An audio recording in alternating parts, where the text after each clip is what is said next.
와룡봉추입니다. 자, 오늘 11월 2일 장 마감 이후입니다. 우리 시장 얘기 조금 드려보고자 하는데요. 조금 드리고 싶은 얘기가 좀 있습니다. 오늘 생각보다 좀 괜찮게 마감을 했습니다만 좀 막판에 좀 아쉬웠죠. 그럴 이유도 있었던 것 같고요. 일단 시장 얘기 좀 드려보도록 하겠습니다. 얘기를 들어보시고 도움이 되셨다고 생각되시는 분들은 구독, 좋아요 한 번씩 눌러주시면 감사하겠고요. 현재 여러분들이 지금 보고 계시는 영상의 아래쪽에 영상에 대한 설명을 볼 수 있는 부분을 클릭하시게 되면 저희 공식 카페로 들어오실 수 있고요. 무방 참여를 원하시는 분들은 이쪽에서 말씀을 주셔야겠고요. 꼭 무방 참여가 아니라 하더라도 카페에 보시면 실시간적인 뉴스 정보, 증시 전망이나 시황, 그리고 테마와 관련된 부분, 강의와 관련된 부분 이렇게 업데이트를 해드리고 있으니까 오셔서 도움받으실 분들 받으시면 될 것 같습니다. 자, 바로 시작해 보도록 하죠. 자, 먼저 우리 시장 얘기입니다. 오늘 하루 흐름을 놓고 보면요. 강보합권 또는 강세 출발했던 우리 시장은 장 초반 상승폭을 급격히 키우는 흐름을 보였고요. 한 11시 정도가 지나가면서부터 시작을 해서 조금씩 상승 탄력이 둔화되는 모습들이 나왔습니다.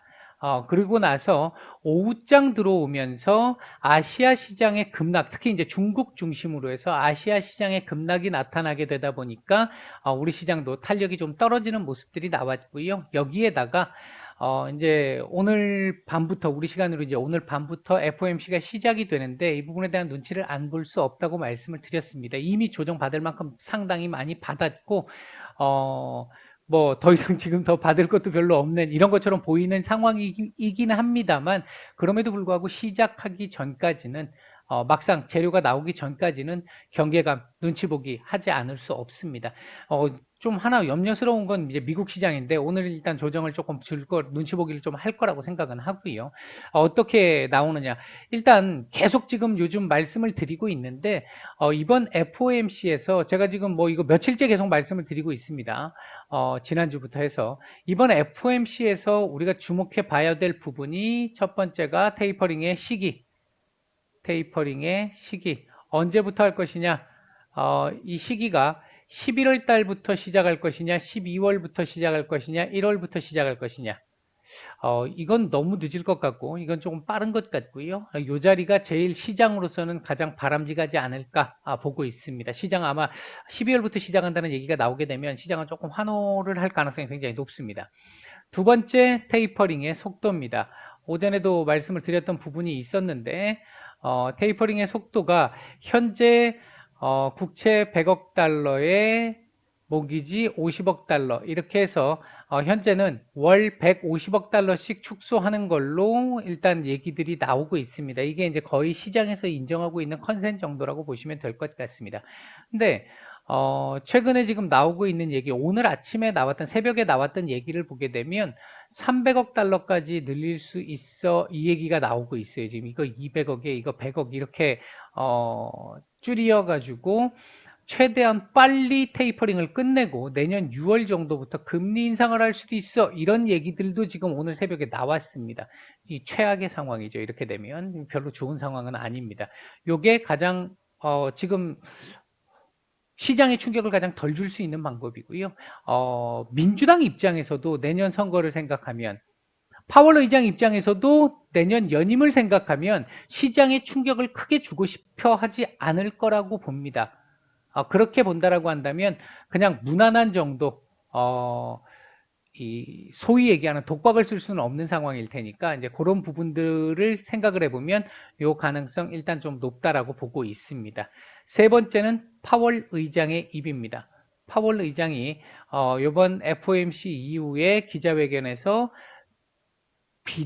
평화의 상징 비둘기를 날려보낼 것이냐 아니면 다 잡아먹어버리게 매의 모습을 보일 것이냐 이거에 따라서 시장 흐름은 상당히 또 변화를 많이 가져다 줄 수 있습니다. 매파적 흐름이 나온다라는 얘기는 여기서 금리 인상까지 그러니까 이 인플레이션에 대한 우려를 과도하게 막 얘기하기 시작하면서 금리 인상까지 얘기가 나올 경우 이제 지금 당장은 아니지만 차후에 이렇게 이제 얘기가 나올 경우 별로 좋은 얘기는 아니고요. 일단은 지금 현재 그냥 무난하게만 간다면 시장이 이미 받을 만큼 다 받았기 때문에 제가 말씀드렸듯이 FOMC 이후가 변곡점이 될 수 있다라는 그 부분으로 갈 가능성 충분히 있다고 보고 있습니다. 다만 이것보다도 더 아까 말씀드렸던 이 매파적으로 극단적으로 움직여 버리게 된다라고 한다면 그건 지금 조금 부담이 될 수 있습니다. 그때는 지수에 대해서.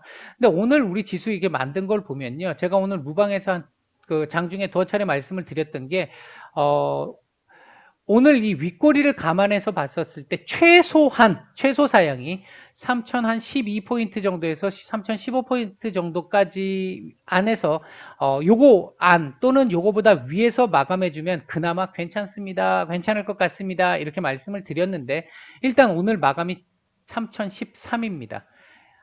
만족스러운 건 분명히 아닌데요.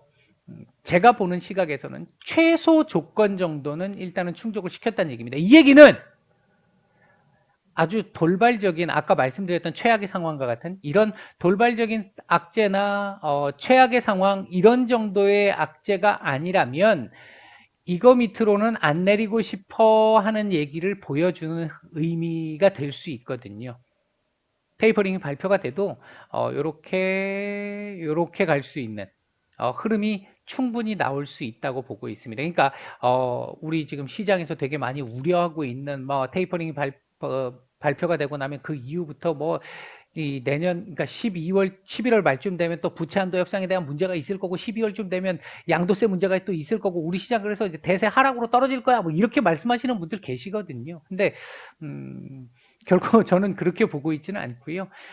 부채 한도 협상 노이즈는 분명히 있겠습니다만 11월 말쯤 가면 노이즈가 있겠습니다만 이거 해결을 안 할 수가 없는 문제잖아요. 이거 안 하게 되면 셧다운인데 뭐 미국 역사상 이 진짜 아무것도 합의가 안 되는 상태에서 셧다운이면 사상 처음인 것이고 미국이 어떻게 보면 망하는 거하고 똑같은 상황인 것이고 내년 중간국 선거를 앞두고 어느 당이 그 부담을 지겠습니까? 지금 민주당에서 인프라 법안하고 사회 지출 법안을 이 예산안 조정권을 써서 통과를 시키려고 하는 이유가 부채한도 협상 양보 안 하려고 하는 거거든요. 부채한도 협상이 만약에 후퇴를 하게 되면 만약에 부채한도를 상향시키지 못한 상태에서 축소시키는 상태로 통과가 되게 된다라고 한다면 인프라 법안이건 사회 지출 법안이건 다 의미가 없잖아요. 법안은 통과됐지만 쓸 돈이 없는데 국채 발행할 돈이 없는데 그 상황 때문에 이 지난번에 부채한도 협상이 먼저 걸려 있었기 때문에 이게 애매했더라는 거죠. 그래서 일단 얘를 뒤로 밀어놨잖아요. 그래서 요걸 소위 얘기하는 패스트 트랙으로 통과를 딱 시키고 나면 얘는 결국은 통과를 안 시킬 수 없다라는 것 때문에 합의를 볼 수밖에 없다라는 겁니다. 그렇게 해서 통과를 시키게 되면 문제 안 돼요. 일부의 노이즈 정도 이상 나오지 않을 거로 보고 있습니다. 양도세 문제는 좀 얘기가 좀 다를 수 있는데 그건 그때 가서 한번 좀 자세하게 한번 말씀을 좀 드리도록 할게요. 자, 어쨌든 제가 보는 시각에서는 일단은 하단을 조금 지키기 위한 최소 조건 정도는 만들어내려고 노력을 한 모습이 있었다. 다만 사실 조금 아쉬운 건요. 개인적으로는 어제 좀 반등을 제가 말씀을 드렸잖아요. 상승 잉태형 정도라도 나오게 3,000포인트 근처라도 갖다 붙여주는. 그러니까 어제 이렇게 나오고 오늘 조금 뭐 음봉이 나오든 뭐 양봉이 나오든 어제 상승한 것만큼 상승 딱 나오면서 결과는 똑같은데 캔들이 요거 두 개가 바뀌었으면 조금 더 좋았을 뻔하긴 했습니다. 그 부분은 조금 아쉬운데 뭐 일단 어쩔 수 없는 부분이고요. 그나마 우리 시장에서 오늘 조금 더 반가웠던 부분은 어제 외국인들 그 선물 매수가 조 단위로 들어왔잖아요. 조 단위 선물 매수가 들어왔는데 오늘 물론 뭐 이 장중 최고점보다는 지금 조금 많이 매도가 나왔습니다만 오늘 시장 전체적으로 봤을 때 1조 2천억 가까이 지금 들어온 상태입니다. 1조 1천억 달러가 넘었어요. 1조 1천억이 넘었어요. 이틀 연속 1조 이상씩 들어왔다는 얘기죠. 상당히 긍정적인 부분이고요. 어제 지수가 반응을 많이 못한 건 외국인들이 선물 매수가 1조가량 나왔는데도 불구하고 이 이 상승이 제대로 나오지 못했던 부분 중에 하나가 삼성전자 매도와 함께 코스피 매도였잖아요, 외국인. 그래서 제가 어제 코스피 요거 매수로 돌았으면 우리 시장 올라올 수 있다 이 말씀 드렸잖아요. 이게 지금 요거 딱 요거 기본 베이스로 받쳐주는 가운데 코스피 외국인 선물 현물로 매수가 들어오기 시작하니까 지수 나올 수밖에 없습니다. 오늘 중대형주 중심의 시장이었고요. 삼성전자 오늘 2.29% 급등 나왔는데 삼성전자가 지금 사실 뭐 오늘 코스피 지수의 절반 정도를 책임진 거죠. 이제 그 정도 책임을 졌던 상황이기 때문에 대형주 그리고 중대형주 중심의 시장이었습니다. 만족스러운 정도는 아니었습니다만 대체로 제가 판단할 때는 이전에 비해서 수급 확산세는 충분히 괜찮은 모습을 보였다. 이제 가능성 변곡으로 가기 위한 사전 물밑 작업들이 좀 나오고 있는 것이 아닌가. 지금 내일 모레 해가지고 FOMC가 있는데도 불구하고 외국인들이 그걸 알고도 지금 이틀 동안 2조가 들어왔잖아요. 이제 이렇게 본다라고 한다면 환율도 우호적이지 않았는데 이제 그렇게 본다라고 한다면 물론 내일 뭐 매도가 나올 수도 있겠습니다만 매도량이 만약에 매도가 나온다 하더라도 매도량이 그렇게 크지는 않을 것이다. 이렇게 보고 있고요. 전반적으로 시장은 우리 시장 같은 경우는 요 3,000포인트 지금 지지하는 라인선에서 FOMC를 맞이할 것이고 FOMC 이후에 순간적으로 살짝 이탈 이후에는 반등 나오는 그림이 나올 가능성 일단 기본적으로 그렇게 보고 있다 말씀을 드리겠습니다. 일단 제가 보는 시각입니다. 금일 움직였던 섹터들 보게 된다라고 한다면 대략적으로 토스 관련주들 조금 움직임이 괜찮았고 비디오 섹터들 움직임이 좀 좋았고요. 바이오 섹터들 조금 괜찮았고 오랜만에 5G 통신장비 섹터들도 괜찮은 모습을 보였습니다. 전체적으로 오늘 같은 경우 반도체 섹터들도 뭐 오후 들어와가지고는 조금 눌림이 생기면서 좀 윗꼬리들을 달기는 했습니다만 오늘 시장에서 어느 정도 반도체 바이오 섹터들이 나쁘지 않다 보니까 시장을 어느 정도 받쳐주는 흐름들이 나왔는데 이렇게 시장 받쳐주게 되니까 기존에 우리 시장을 끌고 왔었던 굴뚝 없는 공장 얘네들 오늘 매물들이 조금은 나오는 모습들이 좀 나왔었죠. 이제 근데 이 부분들이 이미 이제 걔네들이 많이 올라왔기 때문에 이제 얘들 이제 제조업 섹터 기반의 얘네들이 차곡차곡 이렇게 올라오면서 키를 맞춰주는 게 맞는 거죠. 이게.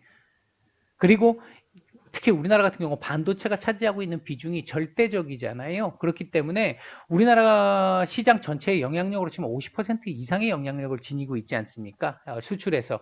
이제 그런 부분을 감안해서 본다라고 한다면 제조업, 특히 반도체 섹터 이런 섹터들이 조금 움직임이 좀 나와주면서 이 단단하게 지수를 받쳐줘야 다른 섹터들이 움직이면서 지수의 상승폭을 결정할 수 있거든요. 이제 그런 부분들 이제 조금씩 기대를 해보고 있다 이렇게 말씀을 드리겠고요. 오늘 외국인들 매수했던 종목들 보게 되면 오랜만에 삼성전자 다행스럽습니다만 양은 얼마 되지 않습니다. 오전에 매수했던 양에서 더 결과론적으로 늘지 않았습니다. 좀 아쉽죠. 그 다음 그 외에도 삼성 SDI, SK 하이닉스, 카카오, SK 이노베이션, HMM 뭐 지금 전기차 섹터, 그러니까 2차 전지 섹터들, 그리고 이제 HMM, 그리고 LG전자, 뭐 기아 이런 종목들 매수세가 좀 괜찮았고요. 매도상위 쪽에서는 LG화학, NC소프트, 하이브, 포스코, 호텔신라, 셀트리온, KB금융 뭐 이런 정도 매도세가 조금 특징적으로 좀 나왔습니다. 코스닥 시장에서는 역시 2차 전지, LNF, 골프존, 아프리카 TV, 셀트리온 헬스케어. 아프리카 TV는 어제 제가 이제 리포트 관련해 가지고 설명을 좀 드리면서 말씀을 좀 드린 부분이 있었죠. 그다음에 셀트리온 헬스케어, 에코프로비엠, 다원시스, 알테오젠, JYP 엔터, 에코프로 뭐 이런 종목들 외국인들 매수세가 꽤 괜찮았습니다. 그 다음 매도 상위 쪽에서는 하나마이크론, 천보, 오스템 임플란트, SK 머티리얼즈, ST팜, 클래시스, 삼강 M&T. 이 풍력 섹터나 이 신재생 에너지 섹터들도 참 좀 답답한 흐름이기는 합니다. 요즘에 보면요. 리노공업, 뭐 이런 종목들 매도가 좀 나왔습니다. 전반적으로 일단 바이오 섹터들이 좀 다행스럽게 좀 들어온 부분, 반도체 sek터들이 다행스럽게 조금 들어온 부분, 이런 부분들이 움직여졌던 부분들이 오늘 시장을 좀 받쳐주는 흐름이었는데 일단은 요번 주 요 안에 이렇게 붙이는 흐름 만들어 주기를 기대를 하겠고요. 뭐 빠르면 요번 주 금요일 정도나 아니면 다음 주 오후부터는 요 자리를 이렇게 밟고 넘어가는 흐름을 기대를 해보겠습니다. 시장에 대한 얘기는 이 정도까지 드리고 마치겠습니다.